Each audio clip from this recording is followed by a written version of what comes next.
Guglielmo Marconi adalah seorang insinyur listrik Italia, lahir 25 April 1874. Ketika usianya menginjak 20 tahun, ia membaca percobaan-percobaan yang dilakukan oleh Heinrich Hertz tentang gelombang elektromagnetik. Kemudian muncullah ide dari Marconi mendemonstrasikan adanya gelombang elektromagnetik yang tak tampak oleh mata, bergerak lewat udara dengan kecepatan suara. Pada tahun 1901, ia berhasil mengirim berita radio melintasi Samudra Atlantik dari Inggris hingga ke Newfoundland.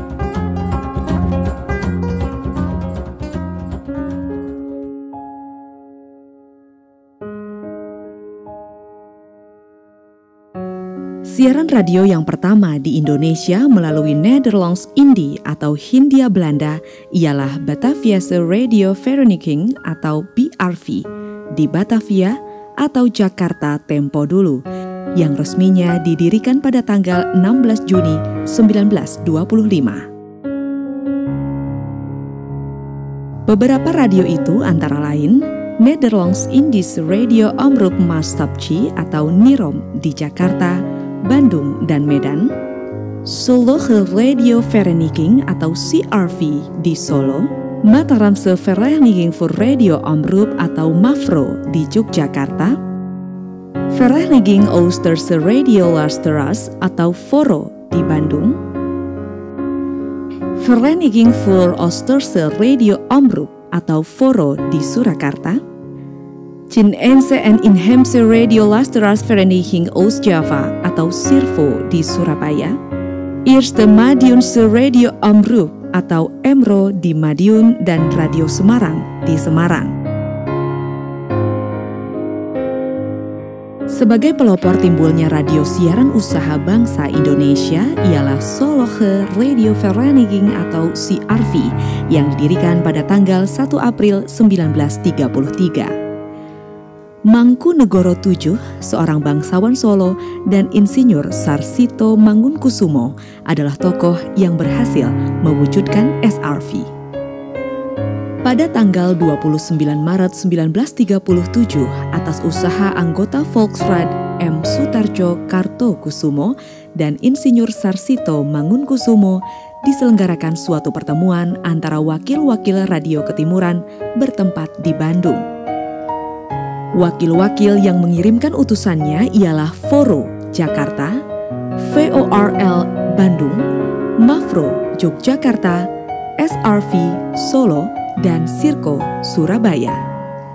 Pertemuan hari itu melahirkan suatu badan baru bernama Perikatan Perkumpulan Radio Ketimuran atau PPRK. Sebagai ketuanya adalah Sutarjo Kartohadikusumo. Tujuan PPRK yang non-komersial itu bersifat social cultural, semata-mata memajukan kesenian dan kebudayaan nasional guna kemajuan masyarakat Indonesia. Pada tanggal 7 Mei 1937, atas usaha PPRK, diadakan pertemuan dengan pembesar-pembesar pemerintahan untuk membicarakan hubungan antara PPRK dengan NIROM. Pertemuan itu menghasilkan suatu persetujuan bersama bahwa PPRK menyelenggarakan siaran ketimuran. Pada tanggal 1 November 1940, tercapailah tujuan PPRK, yakni menyelenggarakan siaran yang pertama dari PPRK. Pada bulan Maret 1942, Belanda menyerah kepada Jepang. Tepat pada tanggal 8 Maret 1942, pemerintah Belanda dengan seluruh angkatan perangnya menyatakan menyerah, kalah di Bandung kepada bala tentara Jepang. Sejak tanggal itu, di bekas kawasan Hindia Belanda diberlakukan pemerintahan militer Jepang atas nama Dai Nippon. Sebagai konsekuensinya, demikian pula radio siaran yang tadinya berstatus perkumpulan swasta dimatikan dan diurus oleh jawatan khusus bernama Hoso Kanri Kyoku, yang merupakan pusat radio siaran dan berkedudukan di Jakarta. Cabang-cabangnya yang dinamakan Hoso Kyoku terdapat di Bandung, Purwakarta, Jogja, Surakarta, Semarang, Surabaya, dan Malang. Akhir 1944, setelah Jepang menderita kekalahan di hampir semua medan perang Pasifik, kedudukan pasukan-pasukan Jepang di medan Pasifik terdesak. Di bidang radio, semakin banyak pula pemimpin kita yang mendengarkan berita-berita luar negeri sehingga semakin menjadi jelas situasi peperangan.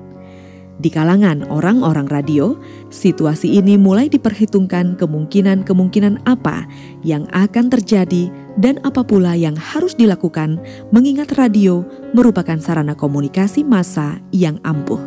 Situasi peperangan di Pasifik semakin menegangkan karena pada tanggal 9 Agustus 1945 Amerika Serikat menjatuhkan bom atomnya yang kedua di Nagasaki.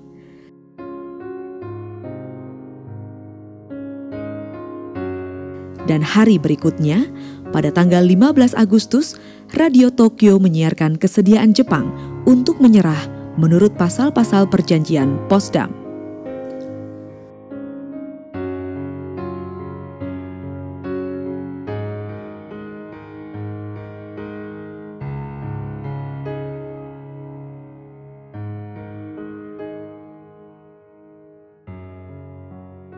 (17 Agustus 1945), sekitar pukul 17.30 waktu Indonesia Barat, ketika pegawai bersiap-siap berbuka puasa, seorang wartawan kantor berita Jepang, Syahrudin, berhasil menyusup ke gedung radio dan ke ruang pemberitaan dengan membawa teks proklamasi yang diterimanya dari Adam Malik untuk disiarkan melalui radio.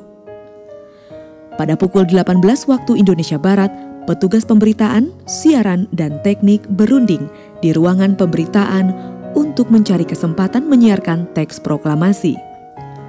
Petugas teknik menginformasikan bahwa studio luar negeri yang tidak mengudara berada dalam keadaan kosong.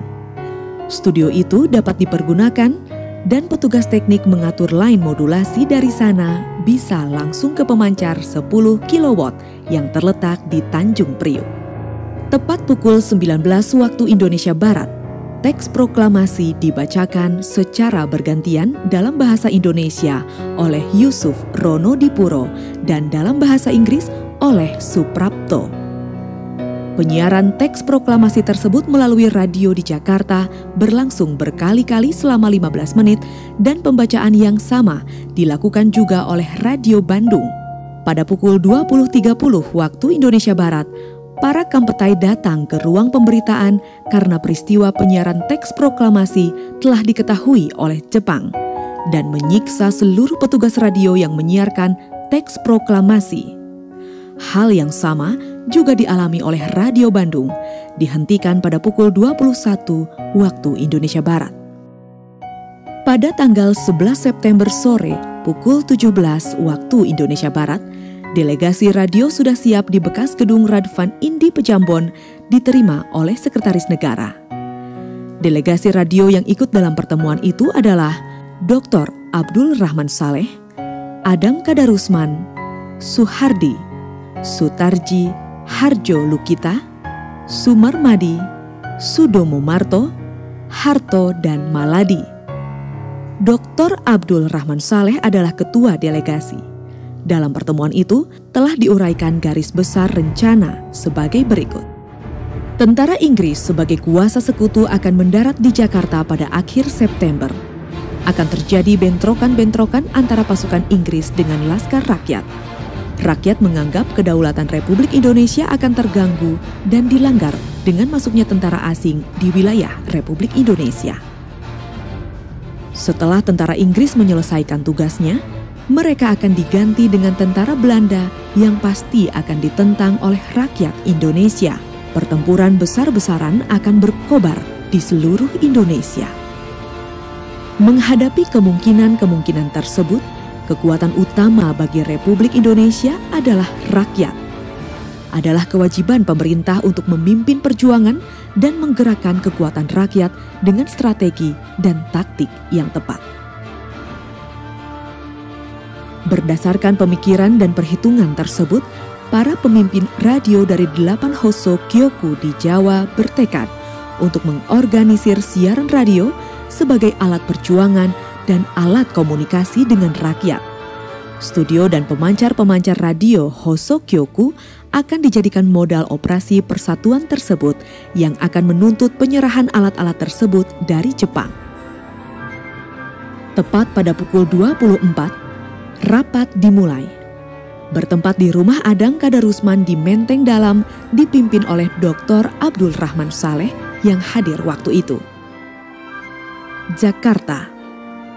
Adang Kadarusman, Suryo Dipuro, Caca, Yusuf Ronodipuro, Sukasmo, dan Syawal Muhtarudin. Bandung, Darya, Sakti Alamsyah, dan Agus Marah Sutan. Purwokerto, Sutaryo. Yogyakarta, Sumarmadi dan Sudomo Marto. Semarang, Suhardi dan Harto. Surakarta, Maladi dan Sutardi Harjo Lukito. Surabaya dan Malang tidak ada wakil. Maka lahirlah Piagam 11 September atau Tri Prasetya RRI. Delegasi akan membentuk Persatuan Radio Republik Indonesia yang akan meneruskan penyiaran dari 8 stasiun di Jawa. Radio Republik Indonesia akan dipersembahkan kepada Presiden dan Pemerintah Republik Indonesia untuk alat hubungan dengan rakyat. Semua hubungan antara pemerintah dengan rakyat melalui Radio Republik Indonesia. Berhubungan dengan status penyiaran radio dalam pemerintahan belum ditetapkan, maka untuk sementara waktu akan bekerja sebagai organisasi tersendiri dengan permohonan agar pemerintah memberikan bantuan. Mengenai penyerahan alat-alat radio dari tangan Jepang akan diatur sendiri dan di mana perlu hendaknya pemerintah memberi bantuan. Walaupun mengenai beberapa hal, pemerintah tidak sependapat, namun disanggupi akan memberi bantuan kepada Radio Republik Indonesia. Perjalanan RRI di era revolusi sebagai alat perjuangan. Orde Baru RRI sebagai UPT Departemen Penerangan. Tahun 1999, Presiden Abdul Rahman Wahid membubarkan Departemen Penerangan. Berdasarkan peraturan pemerintah nomor 37 tahun 2000, RRI berubah bentuk menjadi perusahaan jawatan selama hampir 5 tahun. Sejak tahun 2000, RRI berstatus sebagai perusahaan jawatan atau perjan, yaitu Badan Usaha Milik Negara (BUMN) yang tidak mencari untung. Berdasarkan peraturan pemerintah nomor 11 tahun 2005, RRI sebagai lembaga penyiaran publik.